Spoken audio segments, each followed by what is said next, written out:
రోజు రోజుకి వివాహేతర సంబంధాలకు దారుణాలు చోటు చేసుకుంటున్నాయి. అయితే ఇలాంటిదే ఓ ఘటన బెంగుళూరులోని బాణాశంకరి ప్రాంతంలో గల హెమిగేపుర పరిధిలో చోటు చేసుకుంది. విషయం ఏమిటంటే దోసే గౌడ అనే అతనికి హరిణి అనే అమ్మాయితో 2012లో వివాహం జరిగింది. వీళ్ళకి ఇద్దరు కుమార్తెలు కూడా. అయితే 3 ఏళ్ల క్రితం అంటే 2022లో యాహోస్ అనే అబ్బాయితో ఒక తిరునాళ్లలో హరిణికి పరిచయం ఏర్పడింది. ఆ పరిచయం కాస్త వివాహేతర సంబంధానికి దారితీసింది.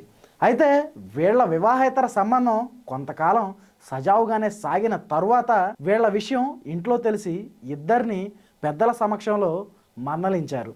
తర్వాత నుంచి వీళ్ళిద్దరూ కలుసుకోలేదు. అయితే హరిణిని మర్చిపోలేనటువంటి యాహాస్ తనని చివరిసారిగా ఒక్కసారి కలవాలని బతిమలాడగా తను ఒక హోటల్లో చివరిసారిగా కలిసింది. అయితే ఇకపై కలవడం కుదరదని హరిణి తెగేసి చెప్పడంతో యాహాస్ తనతో తెచ్చుకున్నటువంటి కత్తితో హరిణి 13 సార్లు దారుణంగా పొడిచి హోటల్లోనే హత్య చేసి చంపాడు.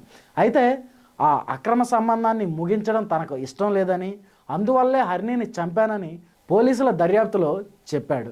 మరి ఈ ఘటనపై మీ అభిప్రాయం ఏంటి? కామెంట్ రూపంలో తెలియజేయండి.